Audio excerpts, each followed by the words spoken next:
Hello and good evening, everyone. Welcome once again to Monday Night Twitch. I'm your host, Mike, the Wandering Took. Tonight, we got something a little different. I'm flying solo. Daniel's coming back from Con of Heroes. We're kind of in the midst of moving from our Lord of the Rings block into our Arkham block, and I thought this would be a great opportunity to explain this character, SUZI, 5U-21. Because I'm planning on bringing this into our next campaign, and a little bit of explanation is necessary because there's going to be a lot of weirdness. So consider this a primer plus how we're going to build this. And I have no means the reigning expert on the subject. There's a couple ways you can build SUZI. This is just really what's worked for me. So we're going to go over this in great detail because in understanding how to build for SUZI, you really have to understand the interaction between Ravenous and the boons and burdens, just to really see how she ticks. So if you haven't seen this yet, this is a print and play. You can also get it in the Blob that ate everything else, which is the upgraded edition of the Blob that ate everything. SUZI has ones in every stat, and she has a 50 card deck. Yes, 50 cards. That's before you put in the 8 weaknesses and special cards. A 6/6 for health and sanity, little on the low side, but as you'll see, there's some healing available to her.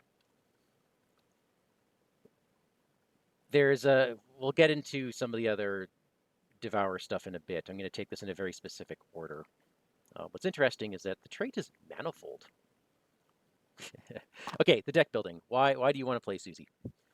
Because SUZI can take cards from any class. Neutral cards, level 0 to 5. Cards from any class, level 0. You must have at least 7 cards from each of the 5 canonical classes. Cannot have permanents. And here is the tricky part. You can only upgrade cards of a class that you have eaten the most of in the previous scenario. We'll get to that and how you can kind of cheat that system a little bit in a moment. Okay, so not a lot here except this. During the upkeep phase, draw an additional card and devour a non-weakness player card in your hand. Before we get to that, I want to talk about Ravenous, because this is really what your whole play is going to revolve around. Ravenous is a double-sided card. It's got a controlled and an uncontrolled side. It's permanent. It starts in play. Controlled Hunger, this is the nice version. Each time you devour a card, that means you place it face down beneath Ravenous. That's important because this will change. You get +1 to each of your skills for each card beneath Ravenous, to a maximum of 5. Then if there are 5 or more cards beneath Ravenous, you flip it over. When you flip it over, it becomes uncontrolled, and now, this time, whenever you devour a card, it gets set aside out of play. But you still get +1 to each of your skills for each card you manage to tuck beneath Ravenous before you flip this. But forced at the end of your turn, devour a non-story card beneath Ravenous or controlled by an investigator at your location. And if there's nothing beneath the Ravenous, flip it over, and then it becomes controlled again. Okay, so play is generally, SUZI wants to be asset heavy, playing a lot of assets, so I'm going to be finding ways to get assets into play fast or cheatily, like Ever Vigilant. Fantastic Guardian card. In a normal play, what's going to happen is I'm going to throw out, we'll have a couple assets on the table. Here I have a gun, a switchblade, cherished keepsake. During the upkeep phase, every round, no matter what side of your Ravenous is on, you always do your upkeep, drawing 2 cards, and then you get to pick any card in your hand to tuck beneath Ravenous. Let me put that over here.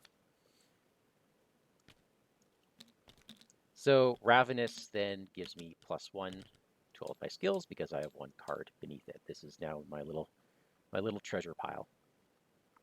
That happens every round. Eventually, as a free trigger, I'm allowed to accelerate my stat boost by devouring a non-story card controlled by an investigator at my location. So I could eat this Switchblade, for example, just free once per turn, and now I'm already 3s across the board. So maybe on a subsequent turn, I put out a couple more assets. I could do the same thing. I can eat something, do an upkeep, eat something else, and I'm already, 5s across the board. And then eventually when I get to my 6th, Ravenous will flip over. And here where it gets awesome and scary at the same time. I am now 6s across the board. I am an absolute beast. I'm passing pretty much whatever test there is out there, especially if I'm using assets that themselves give me a bonus. The kicker is that now I'm devouring 2 cards a turn. So at the end of this turn, I am going to be forced to discard one of my assets, and it's going to get devoured and put aside out of play. Then you upkeep as normal, pick another card underneath you, or in your hand, and it gets put out of play. Okay, so that's the general flow of SUZI here. Now, from this point forward, you can either go full on 6s in every stat, just keep piling assets out there and win the game, or you can get stuck in this little ebb and flow where you start devouring the cards beneath Ravenous, because you can do that. And I can devour the top card here, which was the Scroll of Secrets, and it gets put out of play. But now my stats are going down. And the tricky thing is that this Ravenous will not flip over until every card underneath her is gone. Not necessarily good if the big baddie's coming out when you're suddenly at 1s across the board.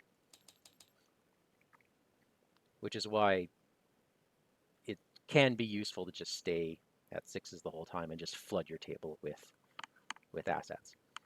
Okay, so what's going to ruin your day? Well, first is the 3 copies of your weakness, Reality Acid. It says, if controlled hunger is face up, flip it over.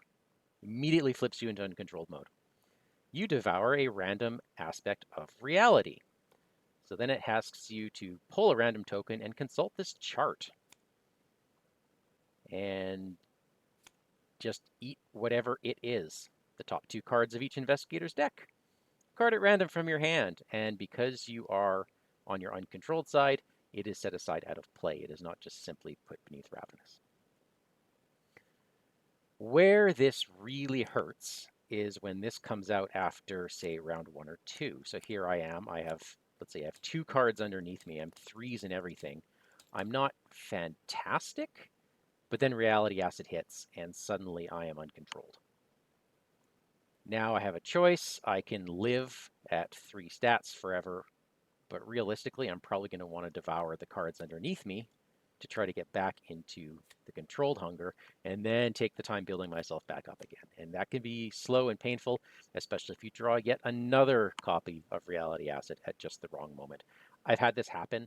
I got stuck in the first train car in Essex County Express, and I could not leave because it was a Shroud 4 location, and I got stuck at stats of 2 for enough rounds that I just got ejected into the distortion between time and space.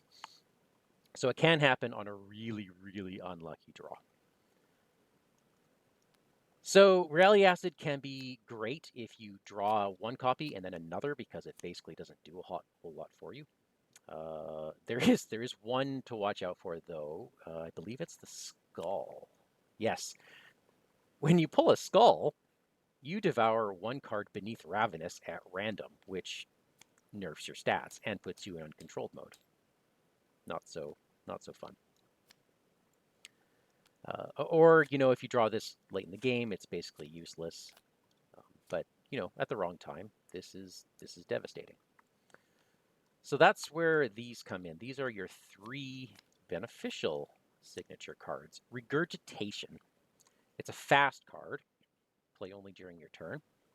If uncontrolled hunger is face up, flip it over. You may then choose and return up to 3 cards that you have devoured to their owner's hands. And now that could be either from underneath Ravenous, beefing your stats, or in your out of play pile. For each card you return this way, heal 1 damage or 1 horror from you. So that's how you get around having your below average health and sanity values. This is amazing. I can see really, well, there's 3 uses for this. One, you've been in uncontrolled hunger for so long that you're actually starting to deplete your board state, and you just need to get out of there before you have nothing left. I've done that. Sometimes I've played Regurgitation just to flip, regurgitate a card, or maybe just 1 or 2. That way I still have decent stats, but it gives me some time to build up the board state a little bit before I go uncontrolled again. I will play it protectively. I'll keep it in hand until I reveal Reality Acid. I always feel really vulnerable in those first few turns if I haven't seen Reality Acid and I don't have a Regurgitation in hand, because that bad scenario is just 1 card flip away. The other reason you might want to play this is towards the end of the game, when you want to game where you're spending your experience, because it's all based on the classes of cards that you've devoured. And if I really want to upgrade into, say, Rogue, and I've got all these Seeker cards on me, I might want to regurgitate these Seeker cards just before resigning. That way, well, yeah, that way I'll just change the distribution of cards in my Devour pile and get to level up in the class that I want to. So those are the 3. And you're going to see Reality Acid guaranteed, pretty much guaranteed in a game. You have 50 cards in your deck, 50, 58 in your base build. And with 3 copies of these in your deck, and you're drawing 2 cards every round, you're probably going to get through them. Okay, so a couple things to note. SUZI really likes having a few cards in hand. One of the worst situations you can be in is one where you have, well, let's say even 1 or even 0, like a card you want to play, for example, and then you upkeep, and you have to devour a card in your hand. And there are scenarios where the cards I draw are, say, 2 copies of Reality Acid, and okay, so those go off. I'm flipped into uncontrolled mode. I devour random aspects of reality. But even after I've done that, I still have to continue the end of this ability. I have to devour a card, a non-weakness player card, in my hand. So this 1 card I had left over, I'm now forced to devour. So having cards in hand is really, really important, much more than you realize at first. So cards like Scroll of Secrets is really good, or anything that's going to increase card draw. Yes, it's going to increase the chance of Reality Acid coming out in an opportune moment, but it will also give you a chance to replenish yourself as quickly as possible. So, with that in mind, let us jump to the deck build itself. And this transition hopefully has happened. Yeah, okay. Let's create subject SUZI.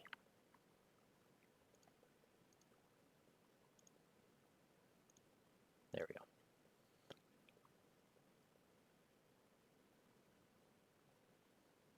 All right, I must have at least 7 cards from each class. That shouldn't be too hard. There's at least 7 good cards in each class, right? Even Survivor. Har har. Okay, so let's look at, well, assets are going to be big. I'm going to want as many as possible. And actions putting assets out are actions that I'm not spending doing other important things. Granted, when you're 1s in every stat, what else are you going to do with your time? But moving's important. So I'm going to start looking for any asset that is fast. That is not. Is there really fast? Okay, yeah. Let's not look at. Let's look at just the assets. Let's go Guardian. Why is this flipping? Is there fast in this text? All right. Is there? Okay, we know Switchblade is fast. So we're putting in 2 copies of Switchblade because, yes. Leather jacket, we're not going to, even though it's, well, it is fast. That is good.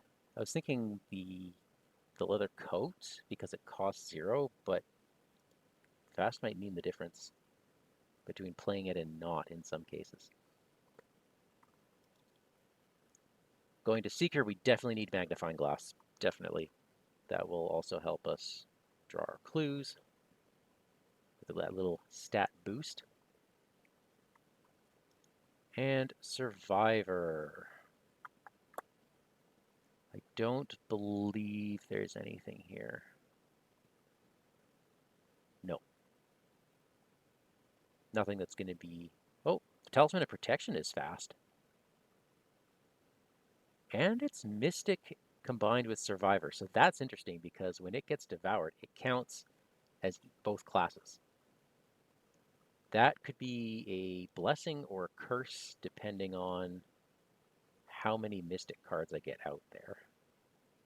In my last playthrough, I realized I built my deck wrong because my Seeker cards were so good I was playing them and never devouring them.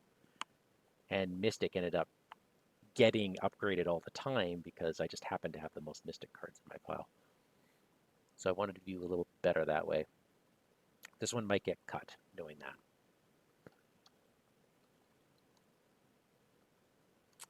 Okay, let's consider some other things here. Allies. Let's go ally.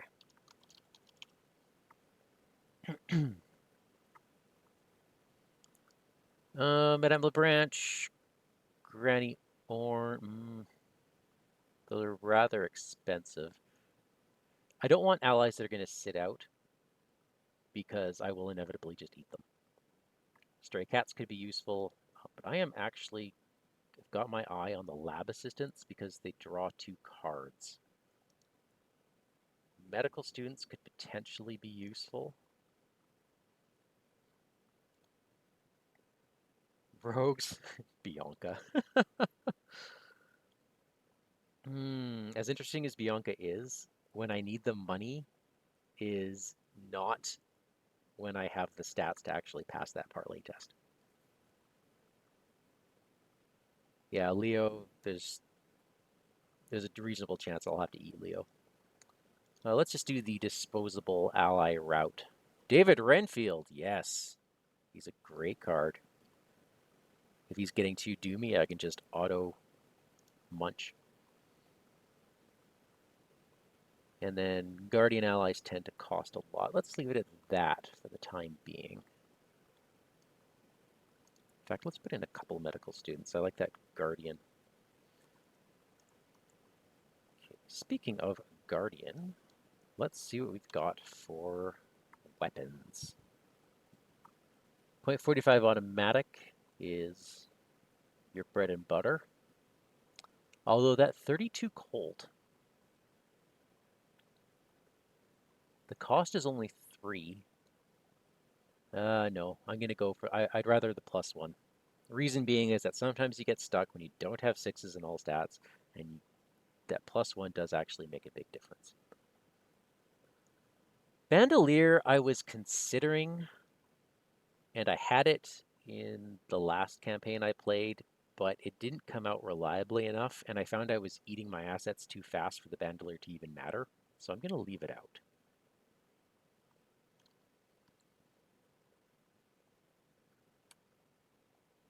So let's look at, let's see what are some other fun assets. Survivor's got some really good quick ones. Fire Axe is not fast. The upgraded one is. That could be useful. But I also don't want to be spending all my money, so I'm less keen on that one. I do want 2 Cherish Keepsakes. I'm going to need that. Drawing Thin could be funny.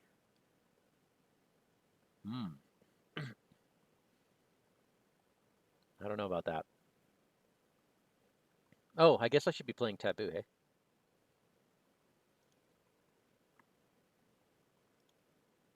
Yeah, so Drawing Thin costs additional experience anyways, so I will not do that. Let's see here. What about Lucky Cigarette Case?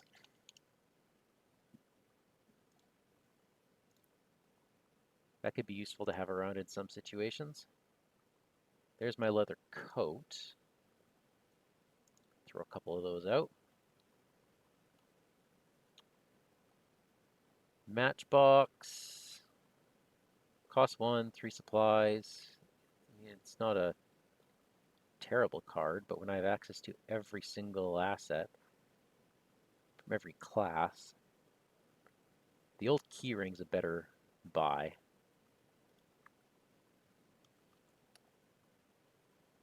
Yeah. Newspaper, no, I'm not thinking that. Stray cat, let's just throw in one stray cat. I don't know how useful that's going to be. I do have access to all the masks now, don't I?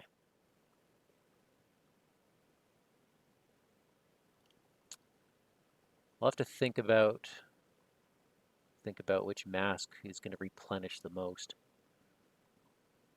That might be dependent on which role I end up taking. Sounds like Daniel might be going for Alessandra. Oh, hello, Agatha Skulls. Yep, fast assets indeed. Fast assets indeed. Unfortunately, they seem to require just a little bit of XP to get the really good fast ones, but I've got my eye on ice picks. In fact, let's just throw that into sideboard. Definitely ice picks, because they're fast. That fire axe, I'm just going to throw in the side deck because it is fast. Realistically, I probably won't eat it.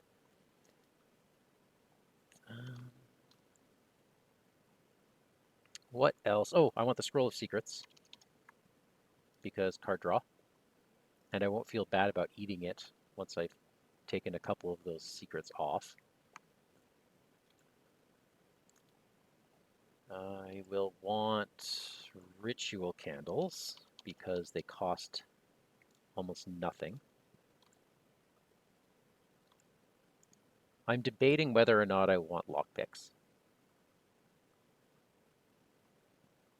Anything where you add your stats together is really, really good. So let's go Spectral Razor. And let's go read the signs.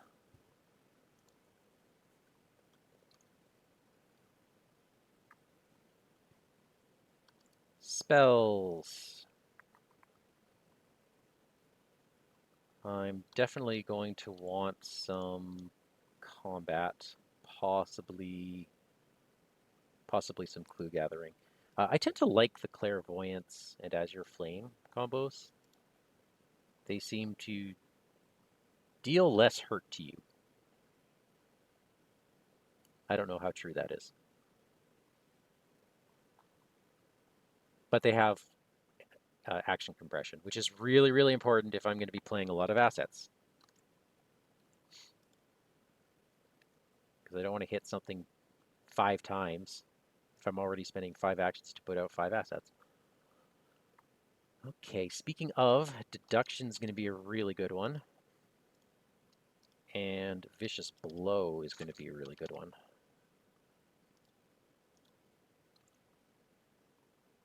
Break and Enter. Break and Enter. Which one is that? Nope, that's not the right one.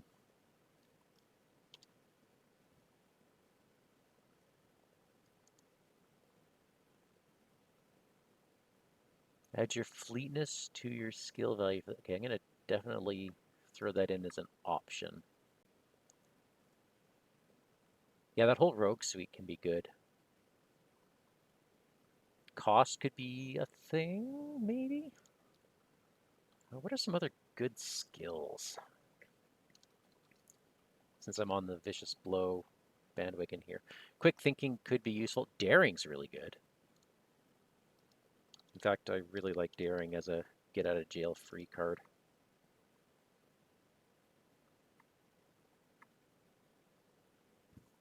Well, let's see how I'm doing. I've got my Guardian done. I still need some Seeker. Let's put in some shortcuts.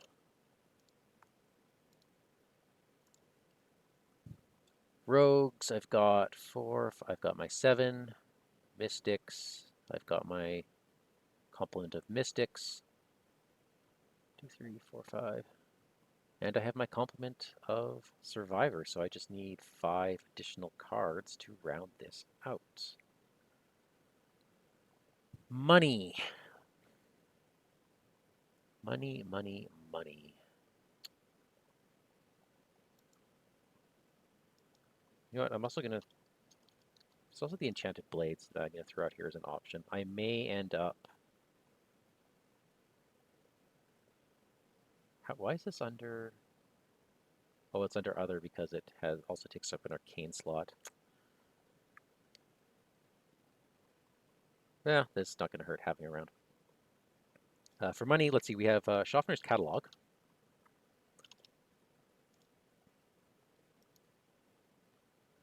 Lone Wolf.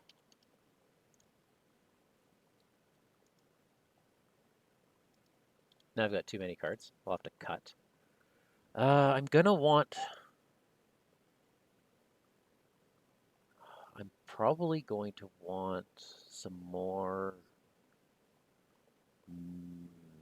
probably some more Seeker, just so I have the option of devouring more Seeker cards. What is a good... Either a good Seeker event that I may not always play, or a fun thing to eat. Preferably that doesn't cost a lot. Yeah, Seeker's weird. I think Malison could always be fun.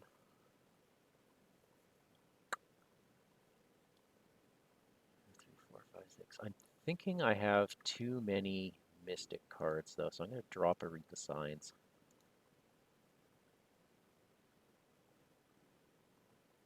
That Talisman of Protection is looking like a bit of a liability. See, the way this is rounding out, I'm going to be, if I'm eating a lot of my assets, Mystic's almost always going to win over.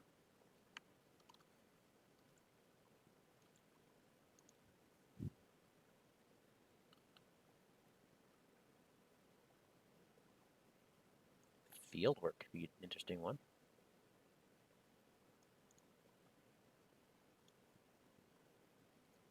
Knowing Daniel, maybe I get rid of Clairvoyance.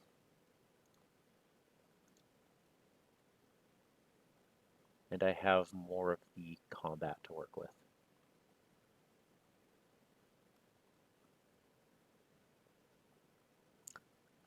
That doesn't leave me with great skills. What have I got for card draw right now? Not much.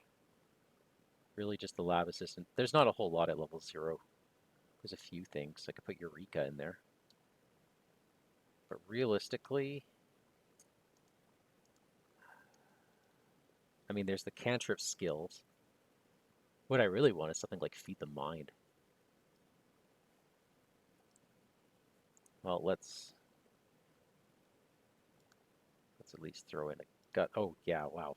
Some of these other skills where you add your stats, that's going to be wonderful. Let's put a Guts in. An Unexpected Courage. You know what? The more I'm looking at this, the more I don't want a Breaking and Entering. I just don't think I'll be using it. Let me sideboard it.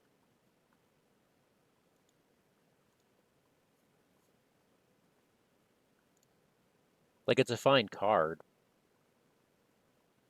I guess it does let me evade. See, it's not like my evasion skill is weaker than my investigate skill. That's the thing. But it does? No, I'm liking it more and more the more I look at it, because it adds your stats. So this could be another one where what if I'm stuck with 3s in all stats? This gives me a chance to evade something and run away. I do like that. And I think I remove Read the Signs.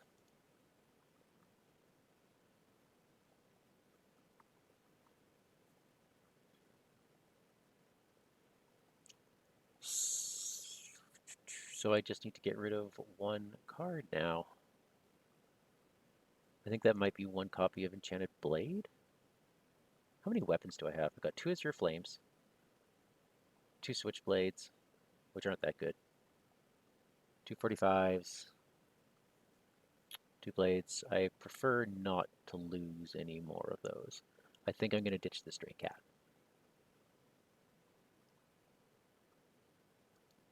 The chance of that coming out when I need it is just not fantastic.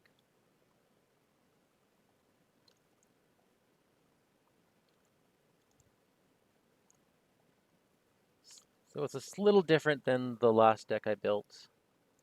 This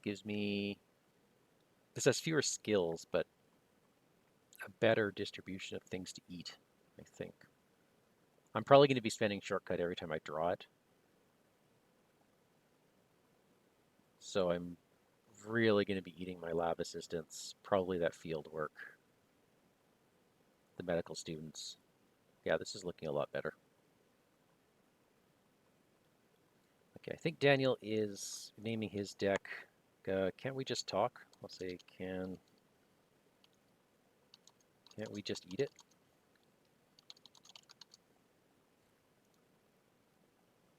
We'll see what Daniel brings to the table, and I don't even know what we're playing next. I still have to chat with him about it. But this is what I'm planning so far. Okay, so upgrades, I want to do, was it Ever Vigilant? That's definitely in the side deck. I said Feed the Mind. No, not Feed the Mind. Glimpse the Unthinkable. And I'm going to put both copies in here. Glimpse the Unthinkable 5 is amazing. You draw cards until you reach your maximum hand size. So if you start drawing cards that, say, are weaknesses and get put in your play area, you keep drawing until you have your maximum hand size. It's really, really good. Something also interesting to note that I forgot to mention earlier is that SUZI devours, let's see, when you're using your free trigger, or when you're in your uncontrolled Ravenous mode, you devour a non-story card controlled by an investigator at your location. That includes weaknesses in your threat area. Okay. Treacheries from the encounter deck don't count. But Kleptomania, absolutely, you can eat that. It's really fun when you do.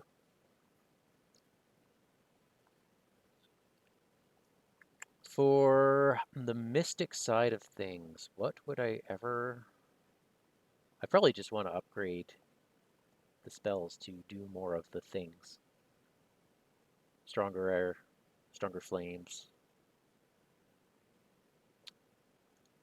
I don't think I want to go really crazy with the assets. Mystic has a lot of things you want to hold on to, like Binder's Jar. Not going to do that. Although something like the sickle that you can doom and then just eat the thing with doom on it is really funny. For allies, again, I don't know if I'm going to be able to beat these, because anything that's going to stay out there is inevitably going to get eaten, and it's really not worth paying for. So let's start with that for now. Maybe I'll get some things for each class and then call it there. So Rogue has some fun things. I always love Blur. Huge fan of Blur.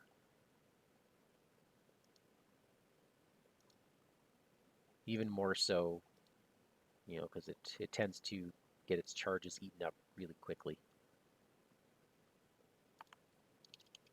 The Scroll of Secrets level 3. Let's see. The Seeker version, you look at the bottom 3 cards of your deck, which is great. What does Scroll of Secrets Mystic do again?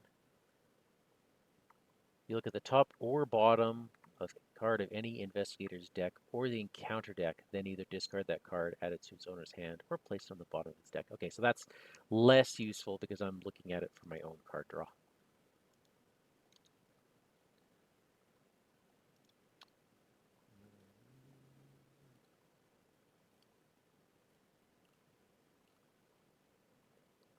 There's all these really great exceptional cards that I'll probably never use. There's always things like Treasure Hunter that just, get eaten. Moxie could be good.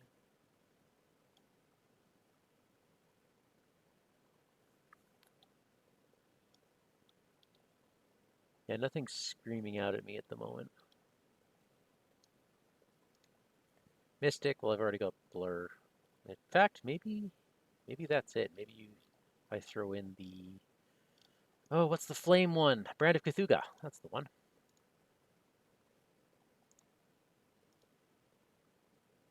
In fact, let's put in its sister Divination.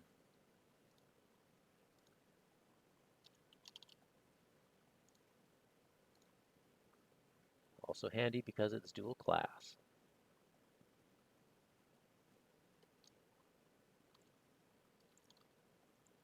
Well, I think that's looking pretty nice. Let's see if Daniel thinks so. I have a suspicion that he's going to absolutely love it, and then he's going to absolutely hate it, and then he'll love it again. That's my prediction. Okay, well, if you have any other thoughts, throw them in the comments once this is posted to YouTube.